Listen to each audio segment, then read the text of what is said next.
반갑습니다. 여러분들 혹시 다오이론이라고 아세요? 잘 아시는 분들도 계시고 모르시는 분들도 계실 텐데 한두 번씩은 들어보셨을 겁니다.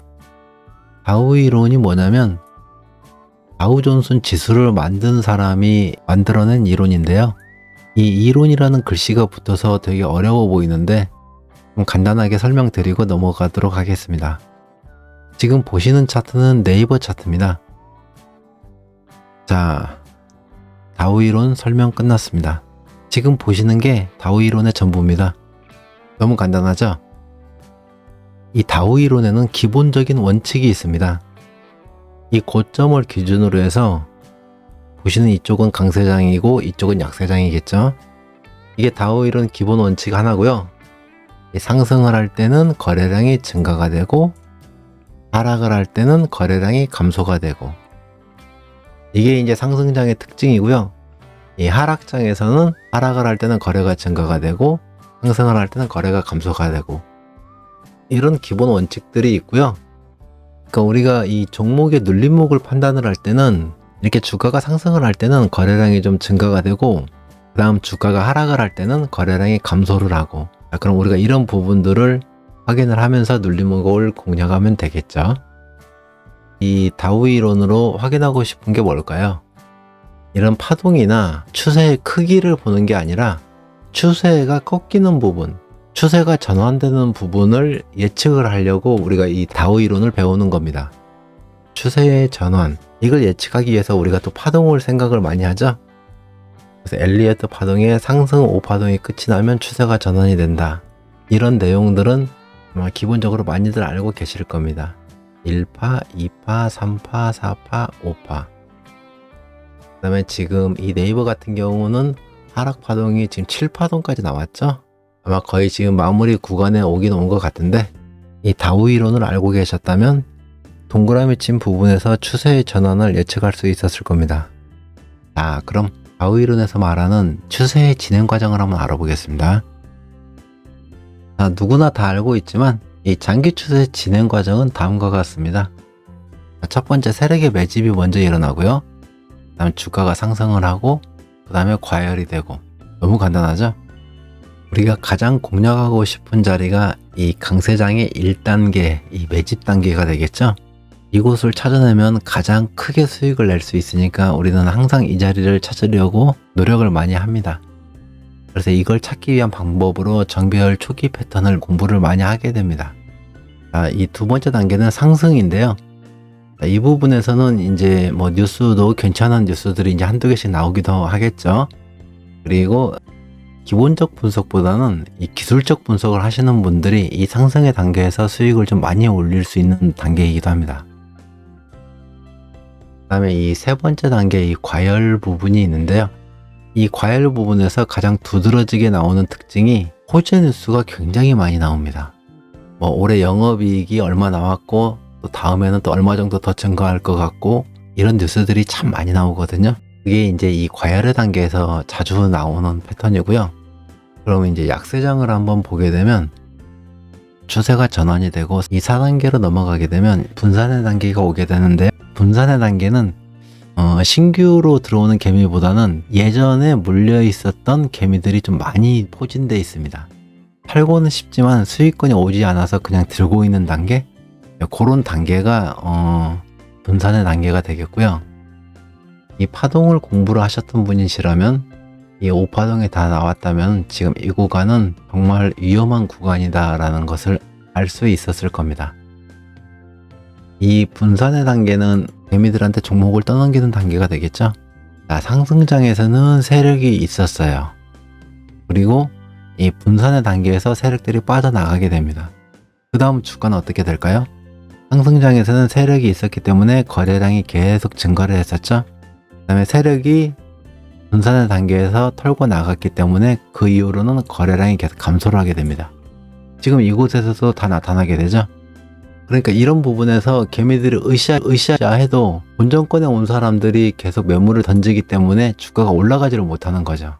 빠지고 또 조금 올라오면 또 빠지고 조금 올라오면 또 빠지고 이런 단계가 자꾸 반복이 되면서 계좌는 마이너스 40%, 50% 이렇게 넘어가게 되고 내가 이 종목을 계속 들고 있어야 되나 손절을 해야 되나 그런 단계가 오게 되면 이 공포의 단계가 오게 됩니다.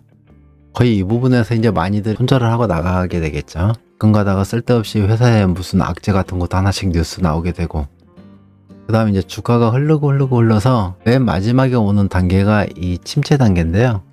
이 침체 단계에서 나오는 특징은 개미들이 이제 지쳐버린 거죠. 이런 공포 단계에서 지친 사람들이 주식에 미련을 버리고 이런 식으로 투매를 하게 됩니다. 거래량이 또 엄청 증가가 됐죠. 이런 단계가 오면 침체 단계로 들어섰구나 이렇게 이제 이해를 하시면 좋겠죠. 그리고 이 침체 단계 다음에 오는 게 다시 이 매집의 단계가 되는 겁니다. 이제 침체 단계에서 개미들이 다 털고 나가게 되면 이 터는 것을 누가 받았을까요? 어떤 세력이 받았겠죠? 침체 단계와 매집 단계는 거의 동시에 이루어진다고 보시면 됩니다. 이 과열과 분산 단계도 거의 동시에 이루어지고요. 이렇게 매집과 침체가 떨어져 있는데 이 위치를 다르게 좀 한번 설정을 해볼게요. 자, 순서가 이런 식으로 되는 겁니다. 어렵지 않죠? 간단하죠? 이 다오 이론을 머릿속으로 알고 있어야 되는 이유가 뭐냐면 딱 두 군데를 찾기 위해서입니다.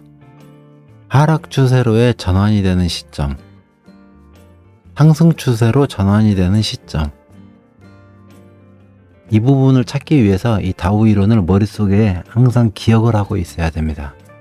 예를 들어 이런 네이버 종목이라면 내가 이 구간에서 진입을 하려고 했을 때 이 다오 이론상에서 어느 단계에 어느 파동에 이 종목이 위치를 하고 있구나 라고 머릿속으로 생각을 하고 진입을 하는 거랑 아무것도 생각을 안 하고 무대뽀로 진입을 하는 거랑은 완전히 다르겠죠.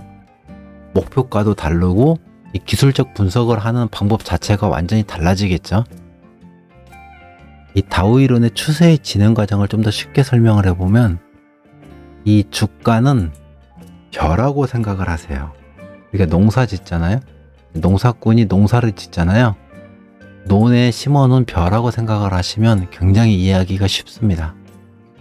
자, 아버지께서 농사를 지으셨기 때문에 벼로 설명을 하면은 금방 이해가 될 것 같아서 한번 설명을 해보겠습니다.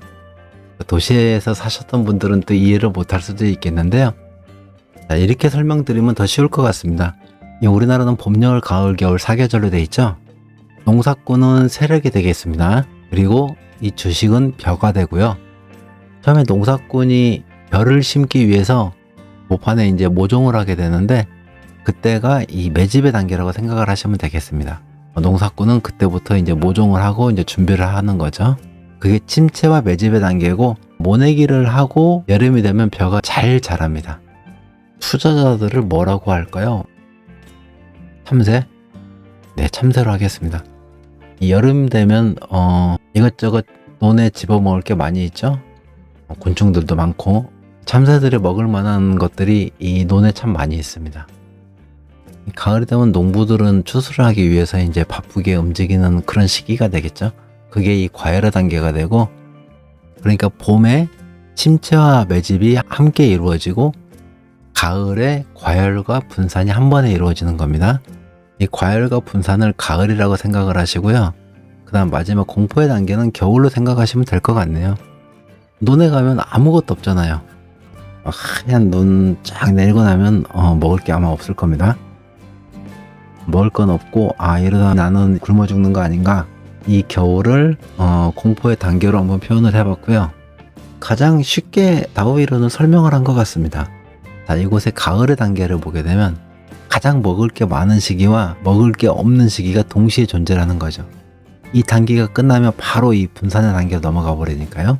이 농사와 다오 이론을 좀 비교를 해서 설명을 드려봤는데 차이점은 하나가 있습니다. 그 차이점은 뭐냐면 지구가 태양을 공전하는 주기는 일정하지만 이 주식은 그렇지가 않거든요. 이 매집의 단계가 끝나고 과열까지 가는 구간이 그냥 한 달 안에 끝나버릴 수도 있고요. 이 분산에서 침체까지 오는 이 기간이 1년이 아니라 2년, 3년이 걸릴 수도 있습니다. 봄에서 가을로 굉장히 빨리 넘어갈 수가 있고 가을에서 봄이 오래 걸려서 오는 경우도 있습니다. 이거 기억해 두시고요. 이 봄하고 가을에는 티가 납니다.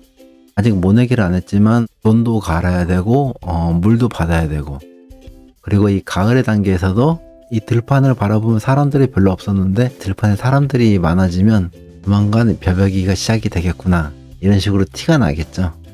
봄과 가을, 지금 계절로 고통을 받으시는 분들이 가을에서 과열과 분산의 단계에 진입하신 분들이 고통을 좀 많이 받고 계실 겁니다.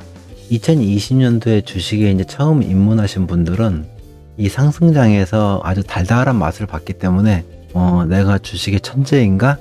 이런 생각들을 굉장히 많이 하셨을 거예요.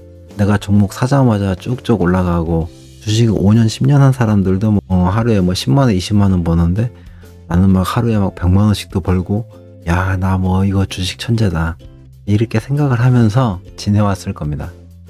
2020년도에 입문을 했던 사람들은 이 하락장의 맛을 본 적이 없거든요. 그 어느 때보다도 좀 고통스러운 나날을 보내고 있으리라 생각을 하니까 저도 마음이 많이 아프네요.